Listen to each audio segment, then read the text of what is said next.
Up in the world they are currently in. In the building, a participant tries to escape through the corridor but is caught by the masked pursuer, who shoots and kills him.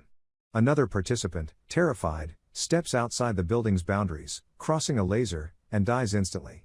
The masked pursuer continues killing the remaining participants.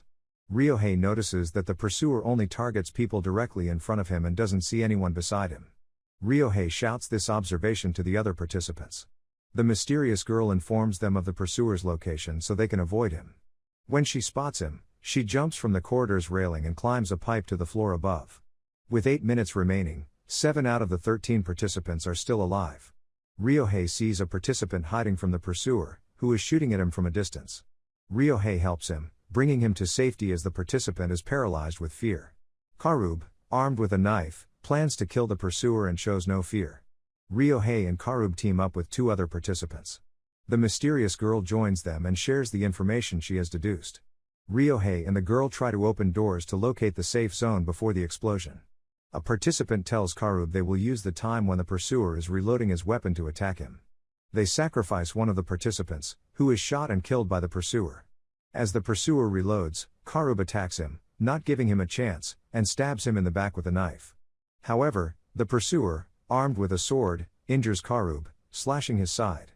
Ryohei thinks about a way to solve the puzzle and find the safe zone. He remembers when the masked man was shooting from a distance at the scared participant, and Ryohei helped him when he was in front of a certain door. Ryohei goes to the same door, opens it, and finds the participant charging the music player. Suddenly, another masked man appears and shocks the participant with the music player, which turns out to have been modified into an electric device. The masked man regains consciousness and starts shooting randomly. Ryohei escapes and opens another door in the room, which leads him to another space with 2 buttons that require 2 participants to press them simultaneously. Ryohei shouts loudly, informing the participants of the safe zone's number. The participant fighting the first masked man gets injured on his face but continues the struggle until he finally kills the masked man. With only 1 minute left, the second masked man enters the room where Ryohei is, aiming his weapon at him. Ryohei resists, and the girl takes the shock device from the participant and uses it to shock the second masked man. At the last moment, Ryohei and the girl press the 2 buttons simultaneously, disabling the bomb. The game ends, and the masked man on the ground is revealed to be a woman wearing a collar bomb, which explodes, killing her. Karube discovers that the masked individuals were participants tasked with killing others to survive, but they failed and died. Karube finds a wireless device on one of the participants' bodies and hears someone speaking through it. A voice responds, telling him to return to the beach. Karube doesn't understand the message, and Ryohei is shocked, feeling guilty for killing the masked participant. The girl reassures him, saying it wasn't his fault and that the game forced them into it. She seems somewhat pleased with the sadistic world they are in, realizing she can do anything to survive and fight for her life. A participant finds a piece of paper with scribbles on the masked woman's body but doesn't understand its purpose. The last day of Sori's visa approaches, and she must participate in a game to avoid death. Ryohei and Karube return from the game, and Shota is relieved they are safe. Sori tends to Karube's wounds, who tells them about the beach mentioned in the wireless communication and that they need to head to the nearest beach in the city. However, Shota is still injured and unable to walk due to burns. Sori mentions that her and Shota's visas will expire that day. Karube assures her that he and Ryohei will help them succeed in their game today, and then they will all head to the beach together. Ryohei reflects on the girl's words about her struggle to survive in the game. Sori steps onto the balcony to smoke a cigarette and talks with Ryohei. He tells her about the last game and his decision to do whatever it takes to survive. Sori admits she shares his perspective on survival.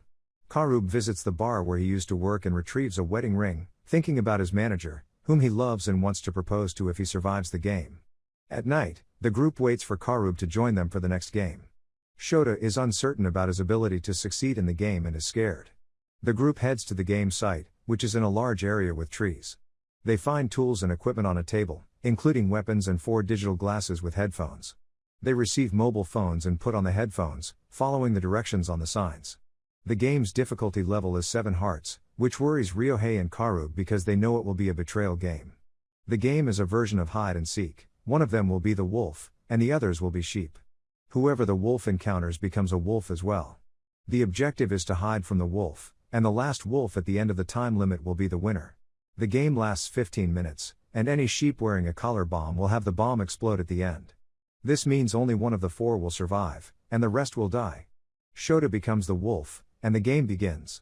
Shota panics and tries to remove the collar from his neck, but Ryohei stops him, warning that the collar might explode. When Shota looks at him, Ryohei becomes the wolf. Ryohei looks at Karub, making Karub the wolf. Sori understands the game and makes them look at her, becoming the wolf herself. She runs away to survive. It turns out the wolf must escape from the sheep to survive. Karub chases her through the trees. Sori hides and talks to Shota through the headphones as he cries, asking her to return so they can find a way for everyone to survive. Sori apologizes and falls while running, and Karub spots her. He tries to make her look at him to become the wolf, but she picks up a rock and hits him on his wound. Unintentionally, she looks at him, making Karub the wolf. He tries to escape, but Sori keeps hitting him on his wound until Ryohei calls out to Karub, making him look at Ryohei, who becomes the wolf and runs away. With 10 minutes left, Ryohei tells the group to give him time to think of a solution to save them all, but they don't trust him. Sori attacks him, but Shota defends him, allowing him to escape. Ryohei uses the equipment to try to remove the headphones he is wearing but fails. He grabs pliers and attempts to cut the collar around his neck but remembers the masked woman whose collar exploded, killing her. Afraid, he doesn't know what to do and starts crying. He hides, apologizing and recalling how his father and brother always looked down on him, considering him a burden. Shota prevents Sori from moving, telling her it doesn't matter who wins, but they can't let things end this way among them. Karub collapses from the bleeding wound in his abdomen, dropping the wedding ring and remembering his girlfriend's words about him being a kind person because he always helps his friends. Ryohei remembers the days when his friends meant everything to him, and they shared the best moments of their lives. He decides to leave the game and die because he can't bear to see his friends die because of him. He goes to find his friends, but they hide from him so that he can live. Ryohei realizes that his friends are sacrificing themselves for him, and he starts crying as he searches for them. Karub speaks to him through his headset, telling him that he forgets all the worries of his life when he's with him and Shota. He shares memories of their times together. Shota also talks about his memories with his friends, smiling as he tells Ryohei to keep living for their sake. With 30 seconds left, Suri is deeply moved and hugs Shota, deciding to sacrifice herself as well. The countdown ends, and everyone dies except for Ryohei, who watches his friend's head explode in front of him. He breaks down hysterically, unable to believe what just happened, screaming uncontrollably. Later, the mysterious girl hunts a rabbit and, on her way to the city, finds Ryohei lying on the asphalt in the middle of the street. She asks him if he still wants to live, but he is depressed and wants to die. She leaves him, telling him to do whatever he chooses. She cooks the rabbit and eats it. The next day, she returns to Ryohei and finds him still in the same place, resigned to death. She remembers her days with her father in the mountains.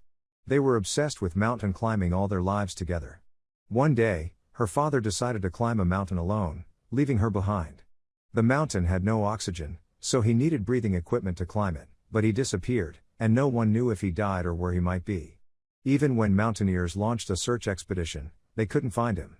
Ryohei regains consciousness and finds himself with the girl. He learns that she saved him from death.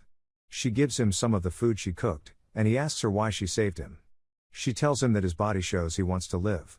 However, Ryohei is depressed over the loss of his friends and struggles to forgive himself, thinking he caused their deaths. He doesn't know how to go on living and just wants to die. The girl tells him that she, too, once felt the same way and wanted to die, but she realized that death would come eventually.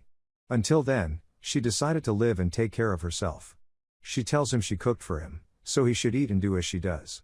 The girl goes running in the city to maintain her fitness, and when she returns, she finds Ryohei asleep after eating the food she gave him. She wakes him up and tells him that he must participate in a game to avoid dying when his visa expires. She tells him that on the first day of the Union game, he tried to help all the participants and could have risked his life because he was a stranger. She says he did this because he didn't want to die, nor did he want others to die. She tells him he saved her life, and she wants to do the same for others, to repay the favor. At night, the two go to a tunnel to begin the game. They find a bus parked inside and board it, discovering 3 other participants and their phones.